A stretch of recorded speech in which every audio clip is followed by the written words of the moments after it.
Inner Voice, a heartfelt chat with Dr. Foojan. Break free from the forces holding you back. Get the life you deserve. Eliminate stress, reduce anxiety, decrease depression, and start living your full potential. Thousands have used Dr. Foojan Zeine's awareness integration theory, an evidence-based behavioral health breakthrough with incredible life-changing results. Getting rid of past trauma, having fulfilling relationships, increasing earnings, and living their best life. Now, the Foojan app is available to everyone. The app is Dr. Foojan Zeine's awareness integration theory in the palm of your hand. Download the Foojan app today. Hello, everyone. Welcome to the Inner Voice podcast, a heartfelt chat with me, Dr. Foojan Zeine. I'm a psychotherapist, an author, and the originator of the awareness integration theory. It's great to be with you today. Here are a series of my books about awareness integration theory, which many of you usually ask me. Life Reset, which is set up for all of you who are out there who like to really work on yourself. And it's almost like a self-help book that you go through the process and all the interventions that the awareness integration has, which is creation of awareness for you in different realms of life and integrating your past into the present moment and envisioning the tomorrow the way that you intended to be and create. Now, the Awareness Integration Therapy book, right at the middle, that's for all of you amazing therapists, mental health workers, life coaches, people who are working with clients and you would like to put the Awareness Integration Therapy into your practice and really watch your clients glow and flow and grow. Now, the third one, Intentional Parenting, which was written with two of my amazing colleagues, Dr. Nicole Jafari and Dr. Eileen Manukian. The Intentional Parenting, it's for all of you amazing parents, grandparents, teachers, people who are raising children. This book takes you chapter by chapter through different ages, what you can do, what are the appropriate developmental stages, and how can you do your work with your children from the awareness integration angle. So it is important for everyone who's, and it's a part of raising an amazing, amazing child to be able to go through the books and work with them. For all of you and great therapists or life coaches or mental health workers, if you are wanting to become a certified awareness integration therapist, certified therapist, our next Essentials of Awareness Integration Theory workshop is going to be June 23rd to 25th of in kind of a month from now, actually. So we would love to have you Friday, Saturday, Sunday, and we go teach you all the principles, all the interventions, and how you get to be with your clients from using this model, which is proven to minimize depression and anxiety and raise self-esteem and self-efficacy. So if you're interested in that, definitely let me know. Go to awareness-integration-institute@gmail.com, foojanzeine@gmail.com. Anywhere that you could find me, it'll be awesome. So I'd love to hear from you and be able to pass along this amazing theory and intervention. Now, today, in this episode, I get to chat with Larry Thornton. He's an artist, he's an entrepreneur and servant leader growing up in segregated Montgomery, Alabama. He worked his way from sign painter to advertising manager at Coca-Cola Birmingham. And then he became the first African-American to open a McDonald's franchise in Birmingham, Alabama. He eventually opened multiple stores and created Thornton Enterprises. His book, Why Not Win? A reflection on a 50-year journey from a segregated South to America's boardrooms and what it teaches all, serves an inspiration for people from all walks of life. Larry also founded the Why Not Win Institute to make leadership development accessible. All of these book sales profit goes to the support of the Institute's mission and you can find him at larrythornton.com. I had an amazing conversation with him. I hope that you enjoy the conversation as much as I have. Now, subscribe to my podcast and my YouTube channel. Connect with me through my website, FoojanZeine.com, or any of the social media. If you are an app lover and do your self-help work with app, go to Foojan app. It's on Apple and Google Play. You can have it on your Apple phone or Google or Androids. Every single month, you get 3 different words, areas of life that you could work on. And so far, people who have done this, that work on app, they've found 40% benefit into those life areas. So I'm sure that you will enjoy it. So share with me your thoughts, your interest, and I really love to hear from you. So now, without further ado, there's Larry Thornton.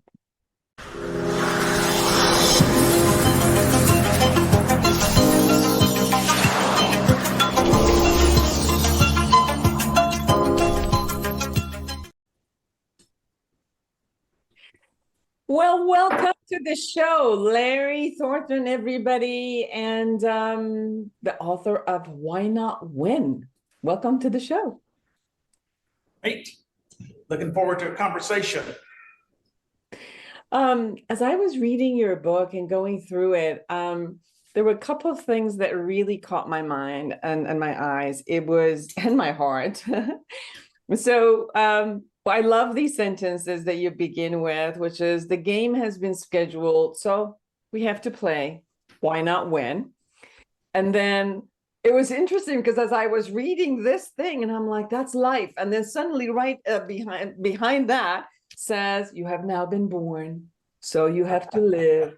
Why not win?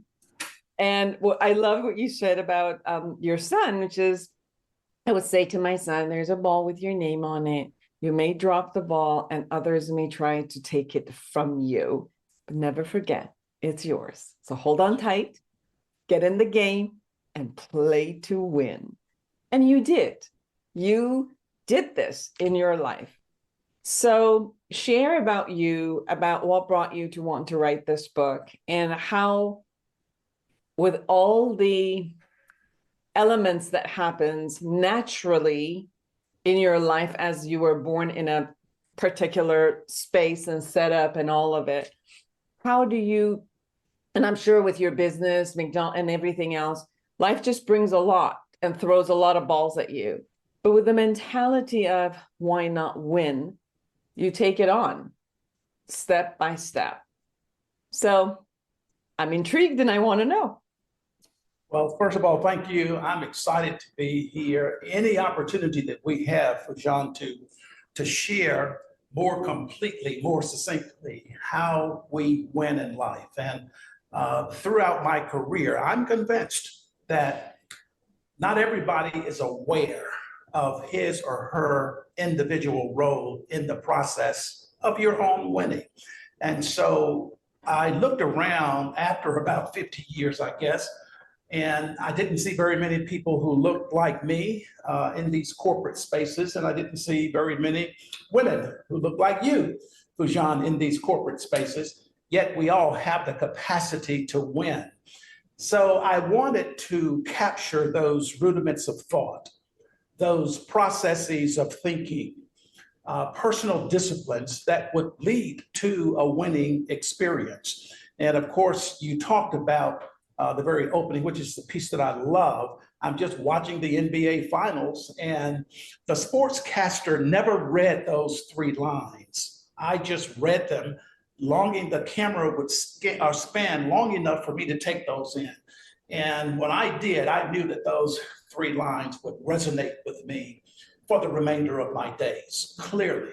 And I can't think of a more fitting question, because everybody wants to win, but not everyone's aware of the process of getting there. So I wanted to capture those lessons, and little did we know that not only would we write a book that would be so resonant to such a large community, but since then, maybe you knew this, maybe you didn't, but there is a Why Not Win Institute that's been generated. In fact, if you will go back and look at the introduction, it was written by Dr. Zilla Fluker. She's a secondary education person, so she reads the manuscript and writes a great introduction through a piece of my artwork. And she comes back and she says to me, Larry, I think we have something. So I have no idea what she's talking about. And she says, I have captured over 100 quotes from your manuscript. And I'm wondering, what manuscript did you read? But we have subsequently put together a curriculum. Foojan, we have been on more than 40 college campuses taking this message. And I will tell you that 8 colleges and universities have adopted this book as a mandatory read for credit.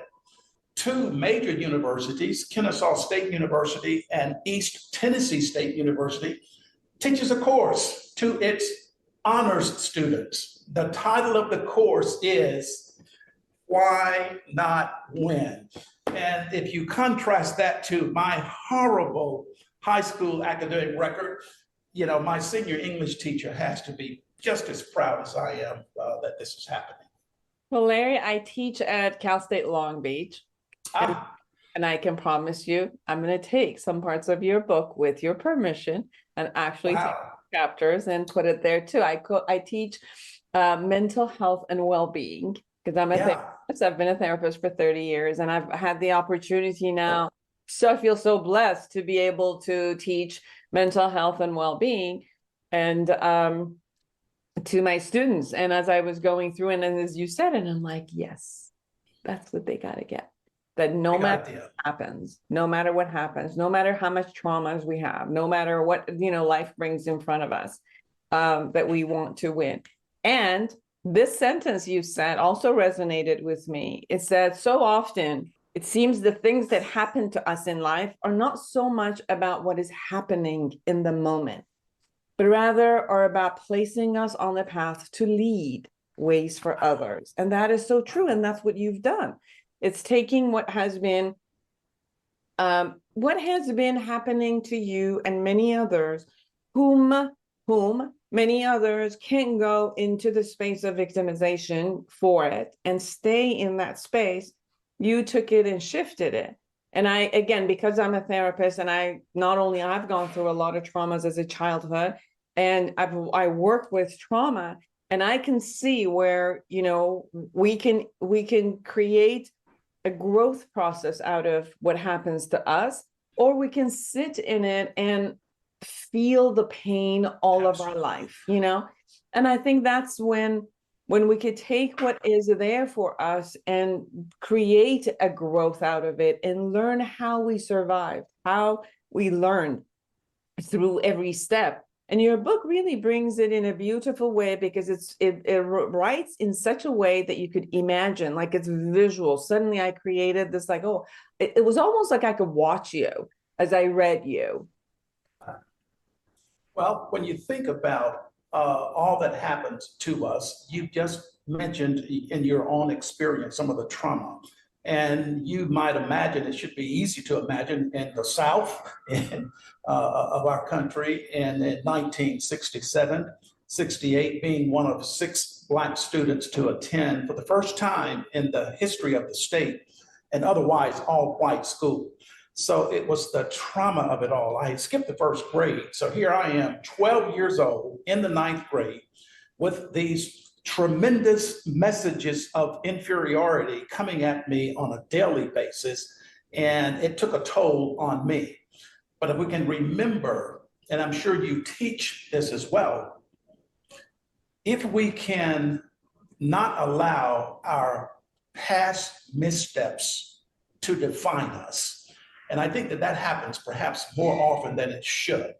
We'll get a definition and we think that we have to live by that definition for a significant piece of our lives, and in some cases, all of our lives. We never get past, which generates a certain prayer that I quote in the book: save me, oh God, from that wretched man, myself.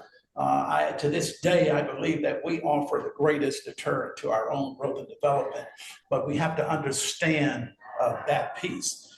help me to get over what I can't seem to get past. Now, I'm sure that in some of the work that you do, that's a real challenge. I just can't seem to get past. But forgive yourself, forgive that individual, forgive the situation, and let's win more completely in life. We have it within us, but if we're not aware of it, it'd be no different than a gift that I gave you last Christmas and you never opened it. And we have these capacities with us all the time. And what we love about the Institute and the work that we do is that we really think that we're helping individuals to unwrap gifts that are already there, but they're not necessarily aware. So when we look at, when I've looked at, when you said, like, for example, you might understand, I think I have some experience, but there's one experience that it dawned on me, which was, came for me when I was about 17 and I was in the ASU. And I remember I'm originally from Iran. So, and I remember right at the time of the hostage taking that we were in a space where Americans were very angry at Iranians, even who were here. And they would go after, a lot of brutality, violence, a lot of things happen. And I remember people saying, like, I'm not from Iran. They would hide from it because they didn't want to go through the brutality. So I was lucky enough to have such a great friends, which I didn't have to hide around that element and, the love they had for me and all of that. But it dawned on me because I had one client who we were working, and it just seems like some people can hide from the brutality. They can change their identity. They could do different things, but you can't. You cannot walk on the street of someone who's prejudiced upon you and hide. And that's a different experience that you have to face what you have to face because there's no way of hiding.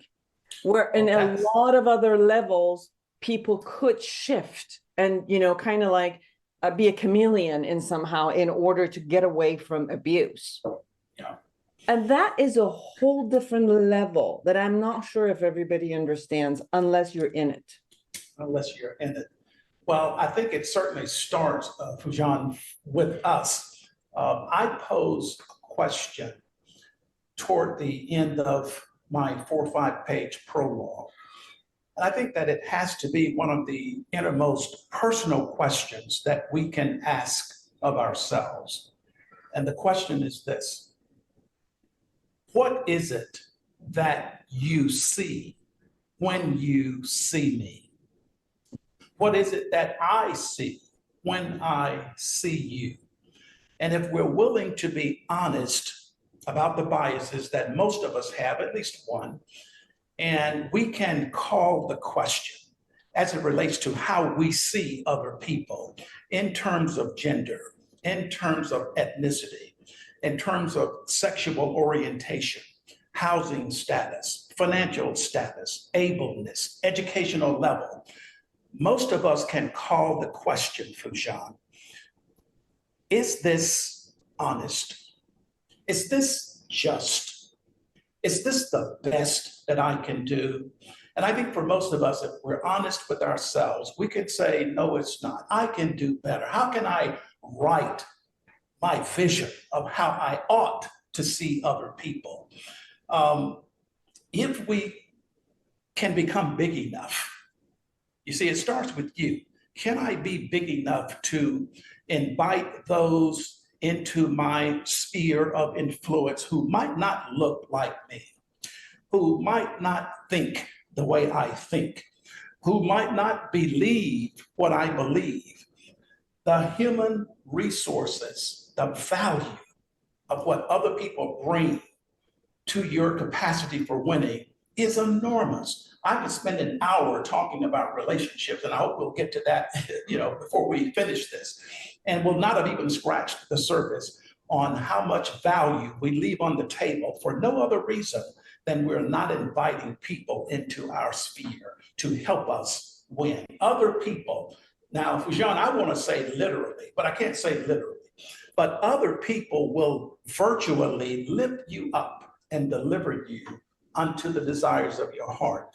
I get the question all the time, how do you serve on corporate boards and you're still painting and drawing and your own restaurants? How do you do all of that?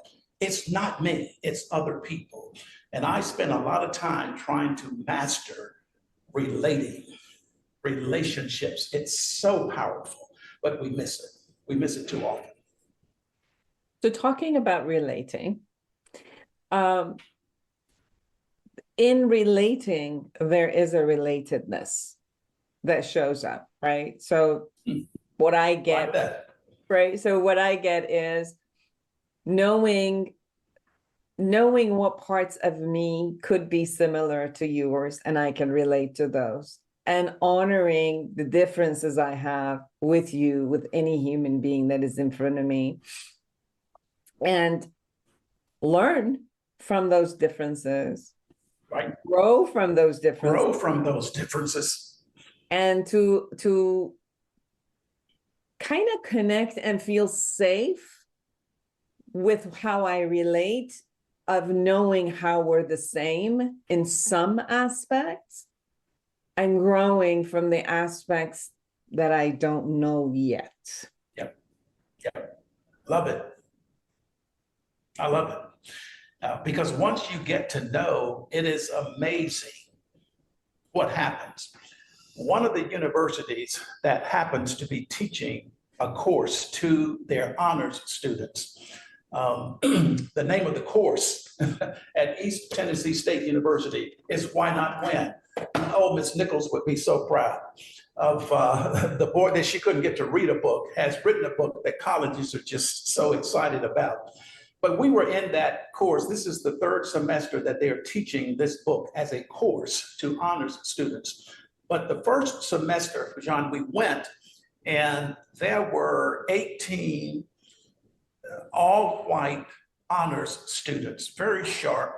This university is 97% majority white, only 2-3% of people of color. And we had 3 individuals in that classroom to say to us that we have never met a Black person.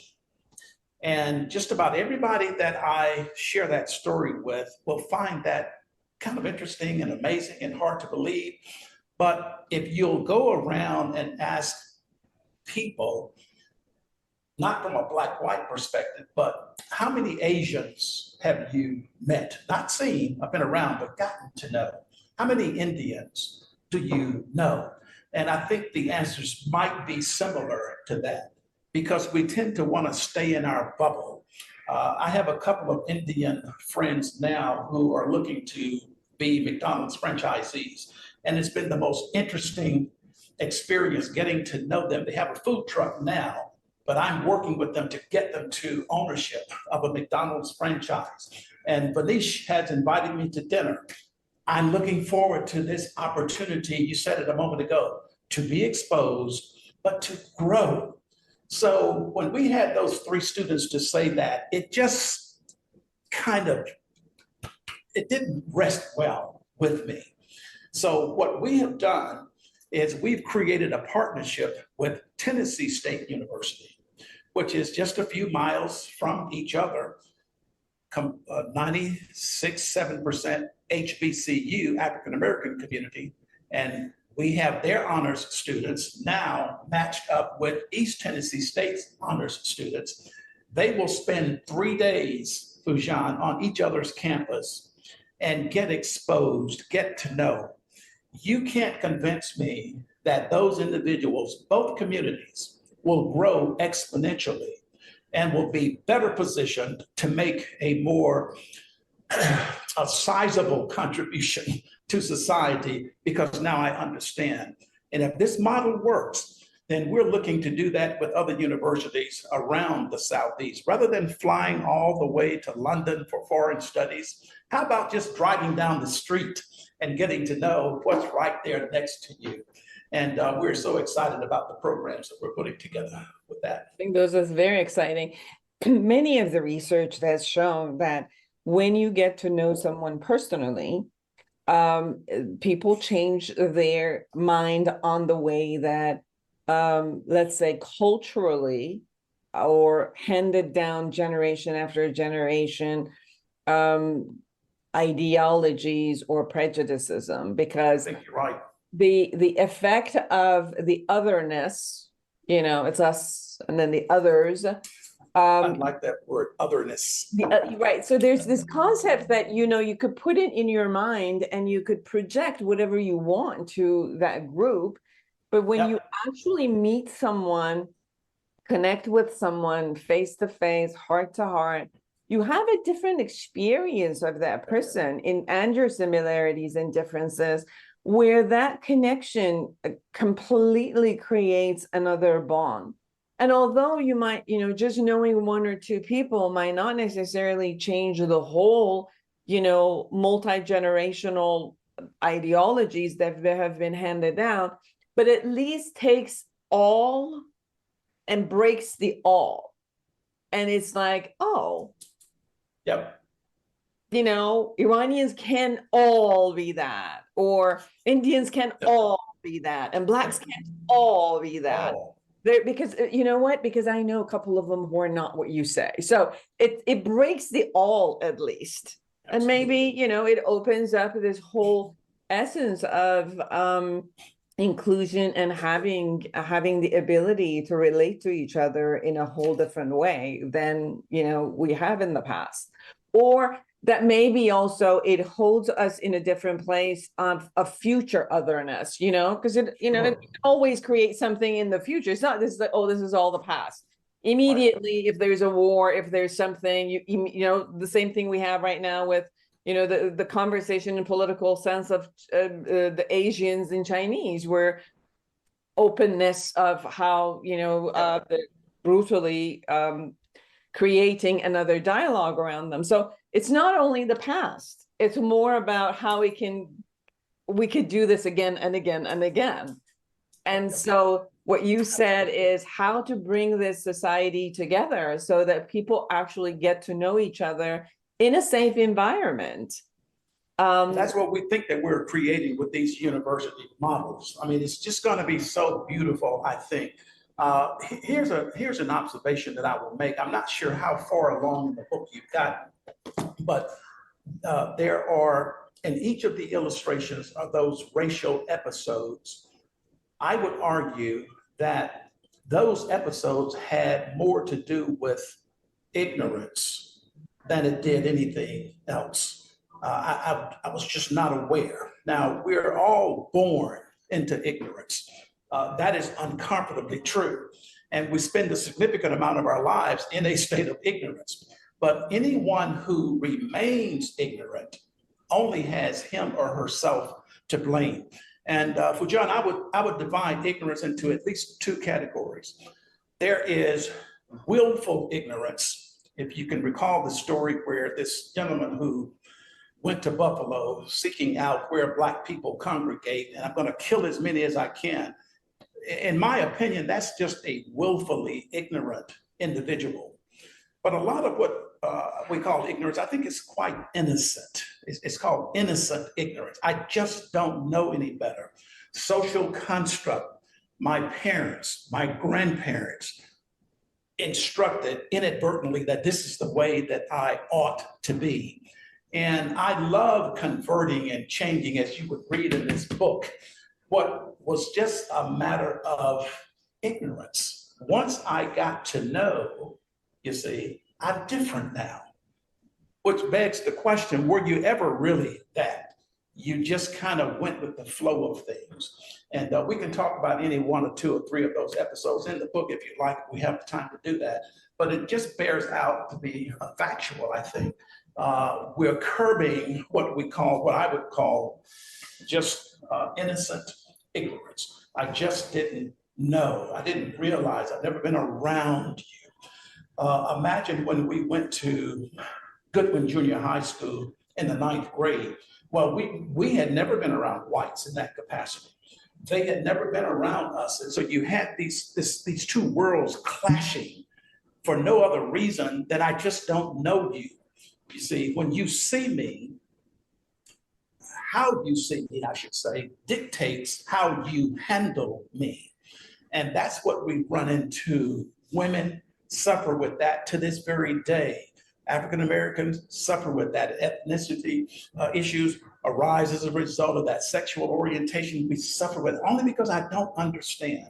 And I often say this: if more people understood the benefit of a spider and what a spider does, and what our world would look like if we didn't have spiders. But because we don't understand spiders, we just want to kill them every time we see them. So life is kind of that way. We do a lot because we just simply do not know any better. We're ignorant. Some of it is that. Some of it is, as the ignorance also continues, is also needing to be part of a tribe. So if you're part of a tribe that has a particular message and you think that I have to be part of it, then I take all the messages that the tribe just gives me without necessarily questioning some of the message. Which is one of the most egregious forms of ignorance that I know of, but go ahead. I agree. I totally agree. Ignorance. Yes, that wanting to be part of the tribe pulls us in a way that we don't grow because we're stuck in a particular message that is.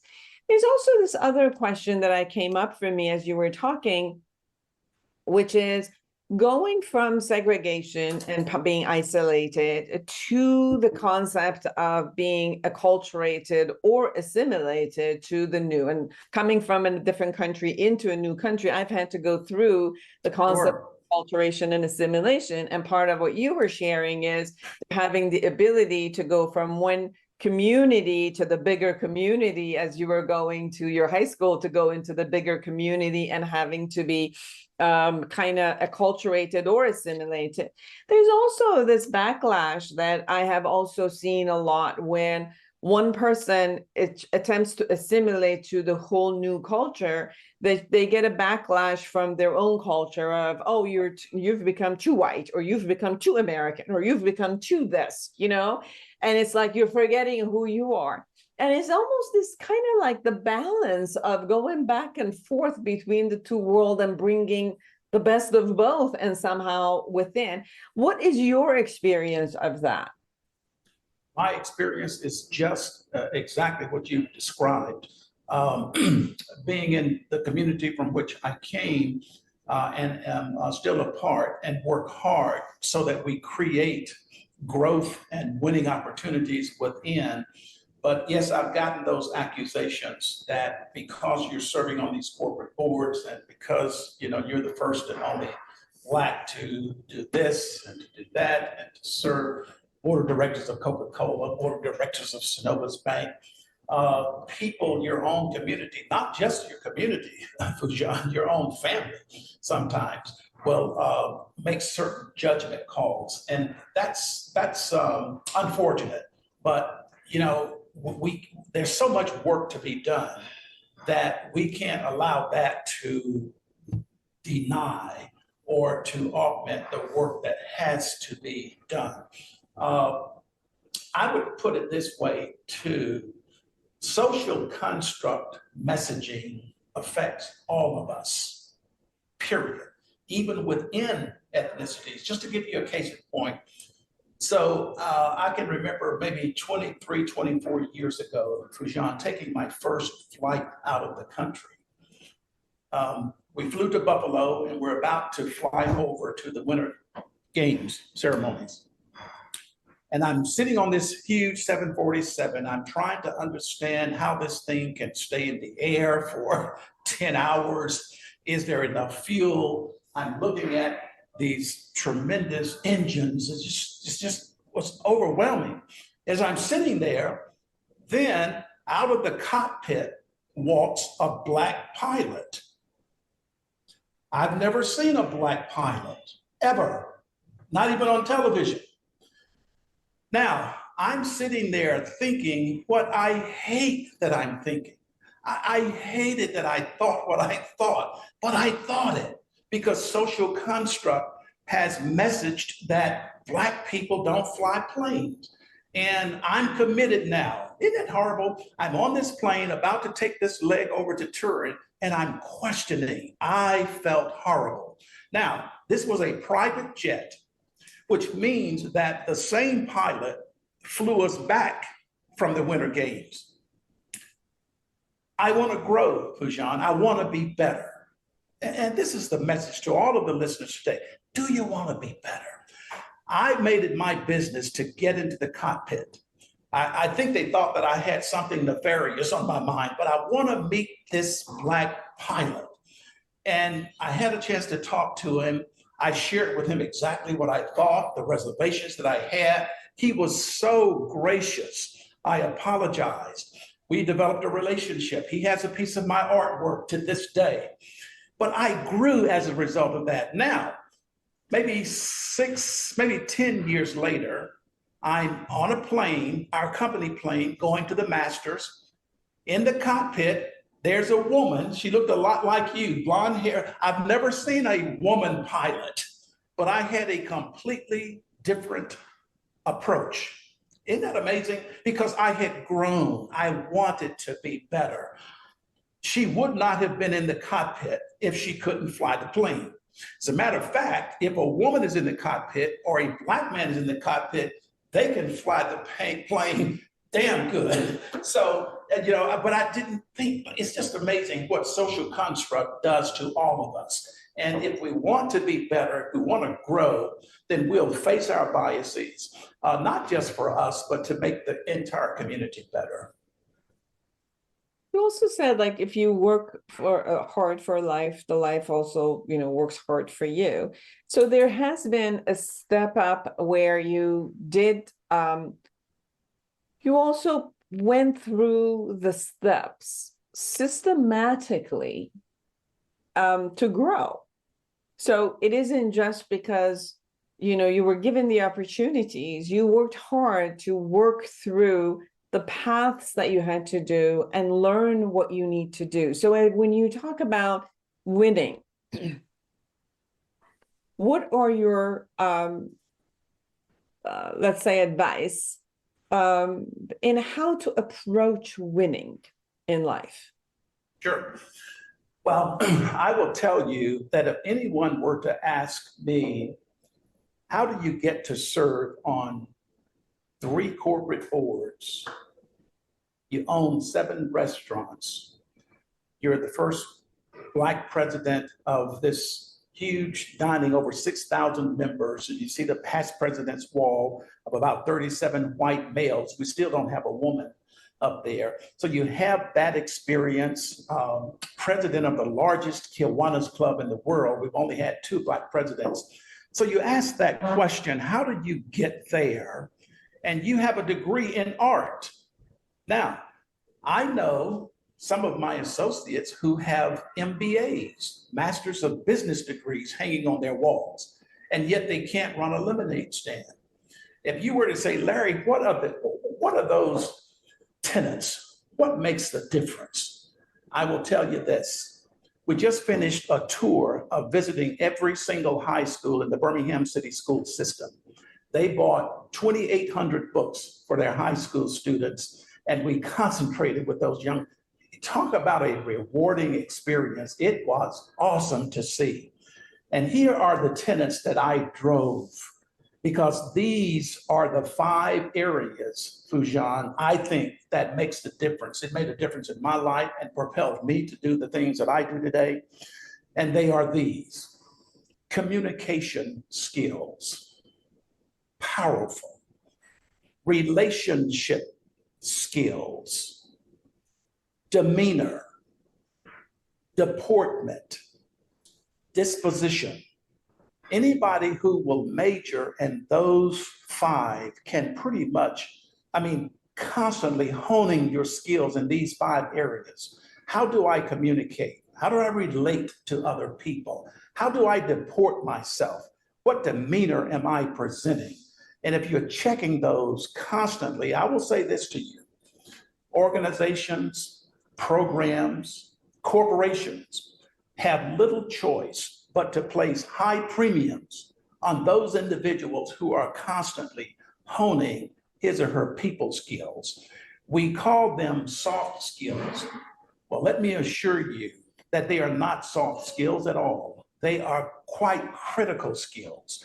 And as I look over my history, 43 years with Coca-Cola, 30 years with McDonald's, 30 years with Synovus Bank, not once have we terminated anybody because of his or her competency level. In every case, it was an inability to work well with others. That is so powerful. And I can't tell you of the number of qualified, capable, competent individuals, all of the education that you can imagine, all of the degrees, but could not work well with other people. That is so significant to me that I don't even talk about your respective area of discipline when I go into the high schools, although that's important. You want to declare an interest, but these are the 5. If you master these, you can pretty much write your ticket. Now, let's talk about just for a second, the converse of that. I have a friend, maybe there's a physician that's listening, but I have a friend who was the first Black Chief Justice of the state of Alabama. He's back litigating now. And he says to me, Larry, you would not believe the number of cases that my firm litigates on behalf of physicians for no other reason than poor bedside manners.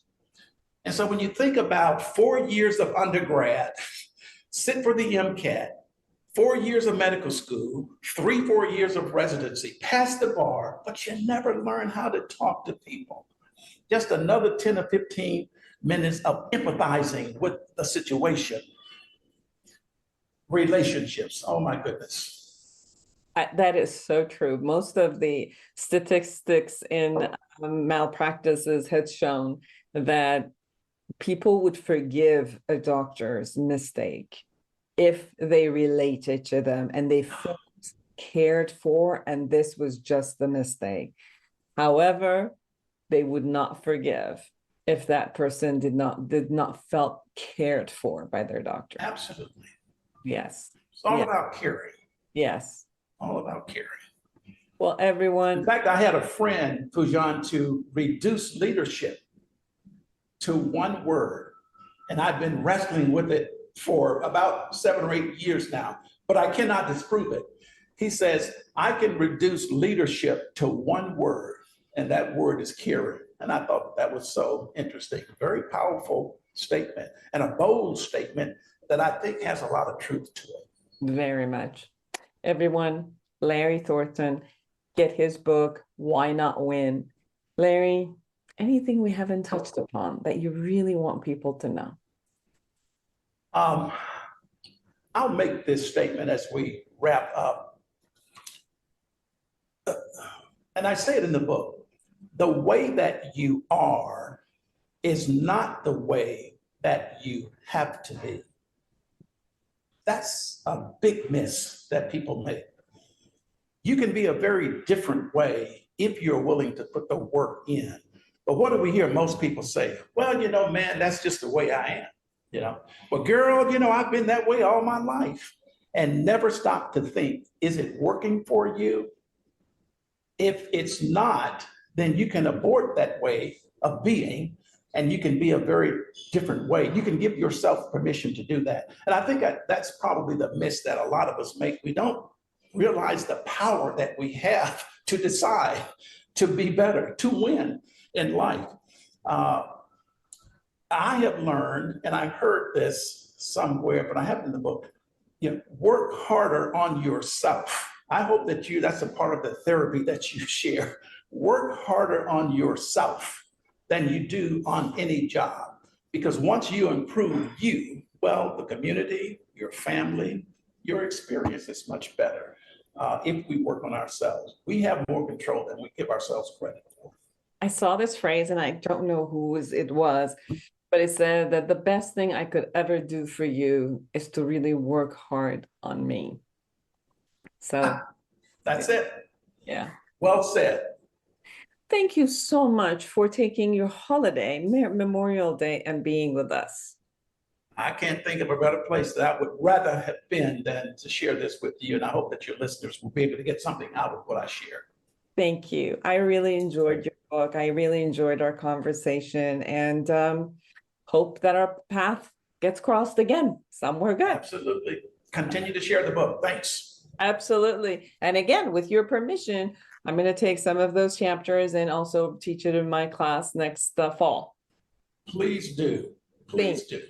Thank you. And for all of you who are out there, create an amazing life for yourself and everyone around you. And until next week, bye-bye. Eliminate stress, reduce anxiety, and decrease depression. Dr. Foojan Zeine's awareness integration theory has helped thousands like you get incredible life-changing results. The Foojan app gives you her evidence-based treatment in the palm of your hand. Download today.